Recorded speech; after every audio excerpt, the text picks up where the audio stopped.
The story began by introducing a young widow named Sarah who lived in a small town with her father, Calvin, and her only son, Henry. It was known that her husband died when Henry was still in the womb. But, despite this difficult situation, she never complained, and she raised Henry with great love.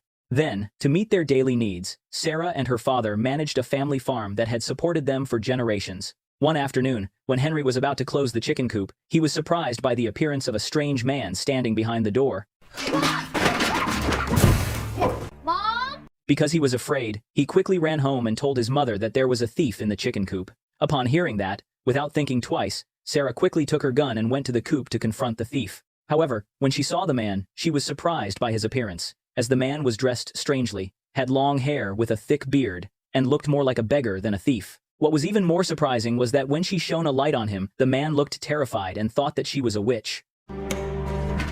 Please do not shoot me, witch. He even thought that she was a man because she was wearing trousers instead of a dress, which clearly confused her. When Sarah saw the wound on the man's head, she suspected that this person had just been hit by a hard object and lost his memory before getting lost on their property. So, out of pity, she brought him food and treated the wound on his forehead, which showed her kindness. After that, the man apologized for entering the property without permission and then introduced himself as Rip Van Winkle. He admitted that he did not remember where he came from or where he was going. However, he mentioned that when he arrived in this village, everyone looked familiar, and he thought this place was his home. Upon hearing Rip's story, Calvin suspected that perhaps Rip was the son of the Harrison family of the village, who had been reported missing while serving in the military several years ago, especially because their physical characteristics and ages were very similar to each other. Unexpectedly, Rip admitted that he had indeed served in the military, but he did not specify exactly where he had fought. Not long after that, a local sheriff named Ted arrived at the farm after Sarah previously contacted him to help identify the strange man in her house. It was revealed that Ted actually had feelings for Sarah for a long time, and that was why he was so quick to arrive when she needed his help.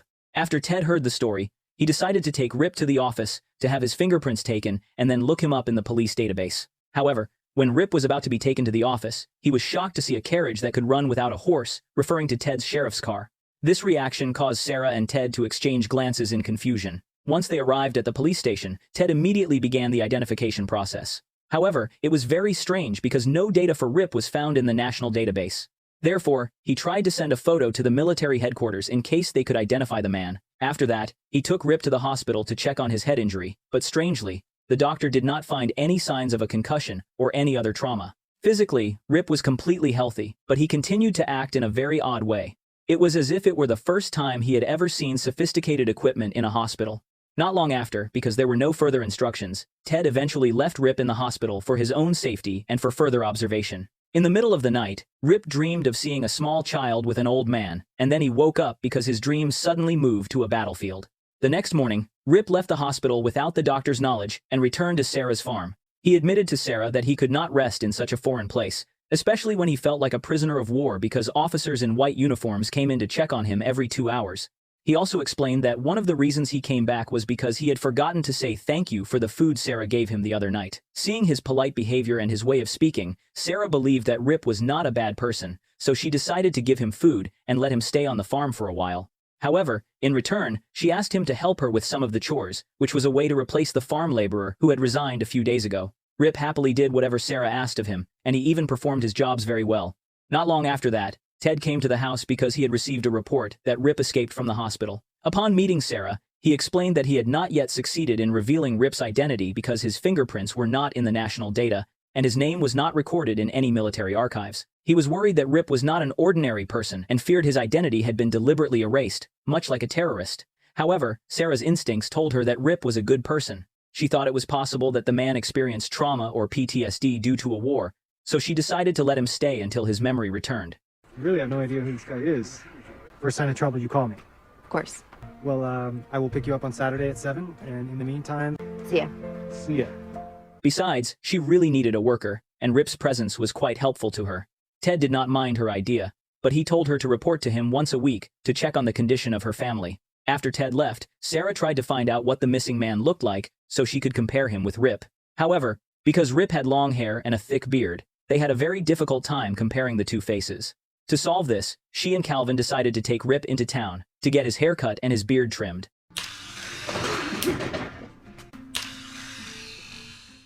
Then, after the haircut, they tried to match him with the missing man again. but they soon realized that Rip looked nothing like the man in the photo. Sarah then asked Rip again who he was and where he had been assigned during his service in the military, asking if he had been in Iraq, Afghanistan, or Russia. However, Rip admitted that he did not know those names.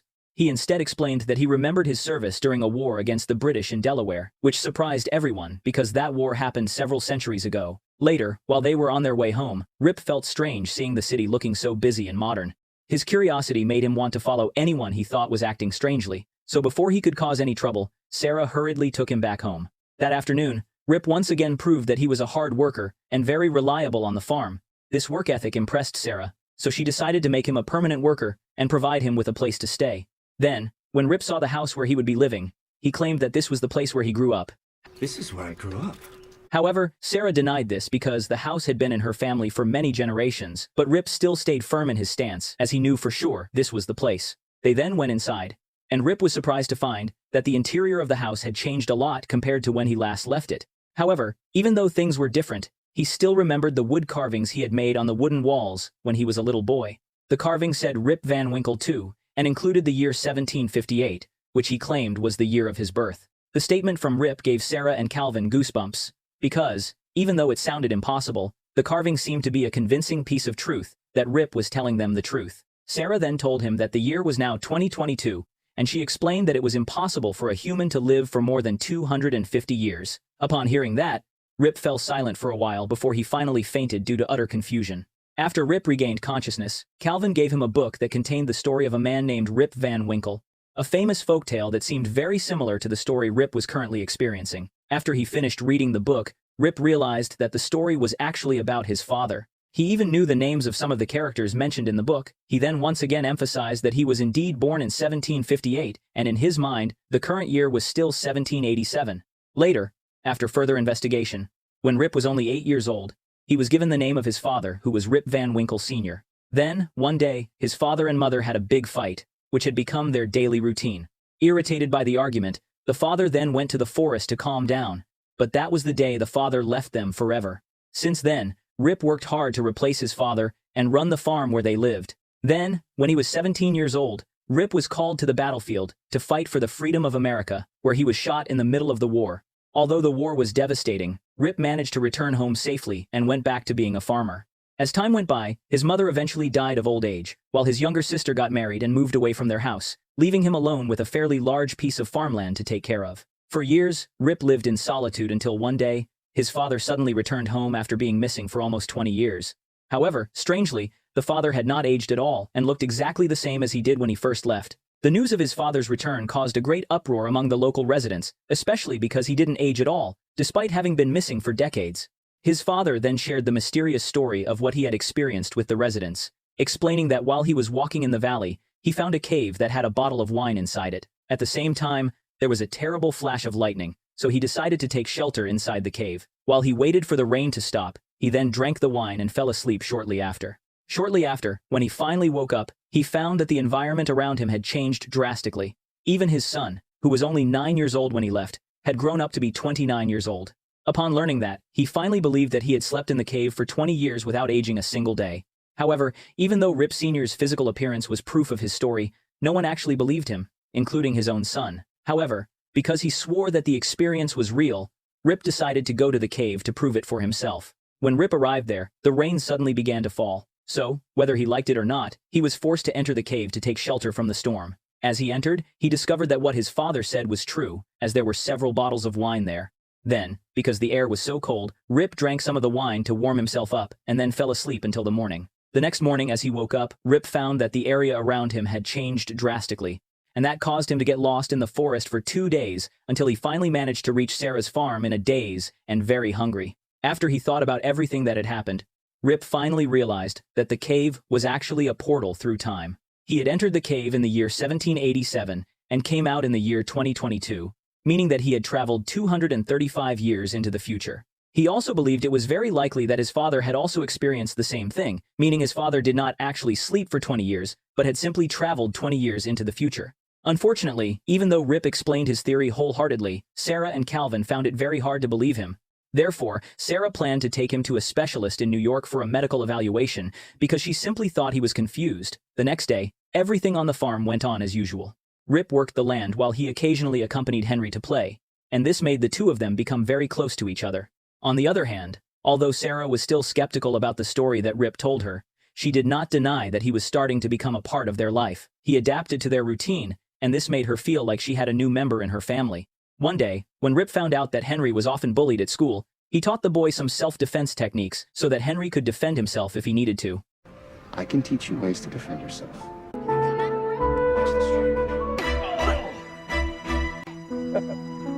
Thanks to this closeness, Henry felt like he had finally found the father figure he never had. At the same time, Sarah started to feel the same way about Rip. Since Rip turned out to be a very good trader, he often helped Sarah sell all her farm produce to the local community, and without her noticing it, a feeling of love began to grow within her as she spent more time with him. 1 week later, Sarah took Rip to New York for the medical checkup. Upon their arrival there, Rip was amazed by the tall buildings and was surprised that humans had managed to build such large structures. When they arrived at the medical facility, the doctor performed a physical examination and then hypnotized Rip to confirm his story. However, even though he was hypnotized, Rip still told the exact same story as before. After the session, the doctor told Sarah that no patient had ever stayed so consistent while being hypnotized. She explained that some people experience severe delusions as if they were living a different life, but in Rip's case, what he told might have actually happened. Moreover, the results of Rip's physical examination also revealed the fact that there was a bullet lodged in his body, proving his story about his service in the Delaware War, causing the doctor to wonder how he was able to survive for so long with it. What surprised the doctor even more was that the bullet was a type that was only used in a war that took place in the 1700s, which was around 250 years ago. The doctor then suggested that Sarah take Rip to meet a quantum physics professor, because perhaps he could explain the time travel phenomenon that Rip experienced. Sarah did the exact thing the doctor told her, and took Rip to meet a quantum physics professor to tell the story. After hearing the story, the professor put forward a theory, explaining that it was possible that the area around the cave, where Rip sheltered from the rain, contained rare elements, such as radioactive materials like uranium. He added that while a thunderstorm struck the area, the energy from the lightning shook those elements and created a huge explosion of energy that caused a distortion of space and time, which created a temporary wormhole that connected two different eras. That was why when Rip came out of the cave, he did not realize that he had just passed through a time portal. However, because the tear in space and time was temporary, the professor explained that the portal might have disappeared, meaning that Rip could not return to his original time. He said this could only happen again if the exact same thunderstorm occurred in the cave area. Despite everything that had happened, Rip expressed his deep gratitude to Sarah because she was generous and willing to trust him. He also thanked her for giving him the opportunity to do useful things in this new world. On the other hand, since meeting Rip, Sarah felt that there had been a major change in her life. Everything became more fun for her, perhaps because of the feeling of loneliness that had not been cured for so long, or maybe because she had started to open her heart to a man again. Meanwhile, on the other hand, Rip admired Sarah because, for a man living in the 18th century, her kindness and independence were qualities that were uncommon in women back then. One day, Ted came to Sarah's house to ask how she was doing, because it had been a long time since she made a report about Rip. Upon meeting, he explained to Sarah that as a police officer, he felt that it was his duty to uncover Rip's background, especially because he was worried that Rip was a con artist who wanted to take advantage of Sarah. However, in reality, he was just jealous because she was so close to Rip. Upon hearing that, Sarah really appreciated the concern, but she asked him to stop being suspicious because Rip was not what he thought. Later, in the evening, the family went to a local festival to enjoy the night with the villagers, and when the two of them were busy dancing, Ted suddenly came and asked to take a turn dancing with her. Elsewhere at the festival, Calvin was arguing with a fraudulent collector named Waylon, who claimed that his merchandise consisted of rare antiques from the 1700s. So, as someone who was actually born in that era, Rip told the crowd that what Waylon was selling were just everyday farming tools, and explained exactly how to use them so that the villagers would not be fooled by the scam. This man is charging for items for which he is... It is a child's toy. Later that night, upon arriving home, Rip thanked Sarah again for treating him like her own family. He told her that she had an extraordinary life, an obedient son, and a very caring father. Then, because it was already late, he said goodbye and started to head back to his cabin. However, just as he was about to leave, Sarah suddenly chased after him and hugged him in the drizzling rain. Their intimate moment was accidentally witnessed by Ted, who had secretly followed Sarah home. Filled with anger and intense jealousy, he then confronted Rip at his cabin not long after and warned him that a man with an unclear identity should not be bothering a good family. Additionally, he also claimed he could not find any files showing that the man had ever served in the military and called him a liar. He told Rip that Rip's story about fighting for American freedom was just nonsense, and that it could tarnish the reputation of the family if known by people, so he insisted that if Rip really loved the woman, he should listen to his words and stay away from Sarah and her family. What Ted said that night remained in Rip's mind, and he began to wonder if staying in this time and place was the right decision, or if it was time for him to return to his own era. One morning, while it was drizzling, Rip left a farewell letter for Sarah. In the letter, he explained how he felt guilty for not being able to explain his origins, and expressed his worry that his presence would get her family into trouble, so he decided to return to where he belonged. Sarah did not understand why he suddenly wrote a letter like that, especially since he had promised not to leave her the night before. She then suspected that he wanted to go back to the past, so she rushed to follow him to look for the cave he had described. While trying to find the cave, the rain fell even harder, but Sarah did not care, and continued to find the man she loved, until finally, she found him sitting alone inside the cave, looking sad and guilty. She then asked him why he had left her, so Rip admitted that he just did not want to cause trouble for her family. He realized that what Ted said was true, that he didn't belong here, and that was why he felt he had to go back to where he came from.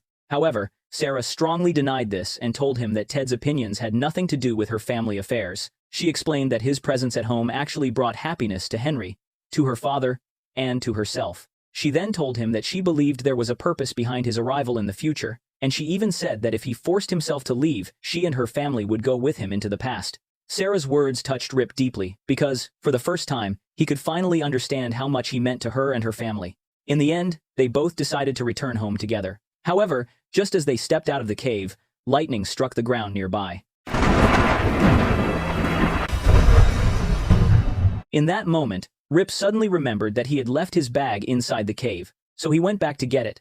But when he looked inside, he saw that his bag had disappeared and was nowhere to be found. He finally realized that his bag might have traveled back in time to the past. The scene then shifted back to the year 1787.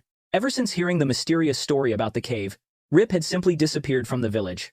So his father, Rip Sr., became suspicious that his son had gone to the cave above the valley to prove it himself. To make sure, he then went to the cave himself, and once he entered the cave, he found the bag that belonged to his son. Inside it was a diary that Rip had written during his stay on the farm with Sarah. Rip Sr. read every page carefully and was surprised to find out that his son had traveled to the future. He also noticed that his son had finally found love and true happiness in that new world. In that moment, even though many people did not believe his own story, he felt a sense of relief knowing that his son was okay somewhere. On the other hand, back in the year 2022, Rip and Sarah finally decided to get married, and together with Henry and Calvin, they lived a happy life, proving that love can even transcend time itself.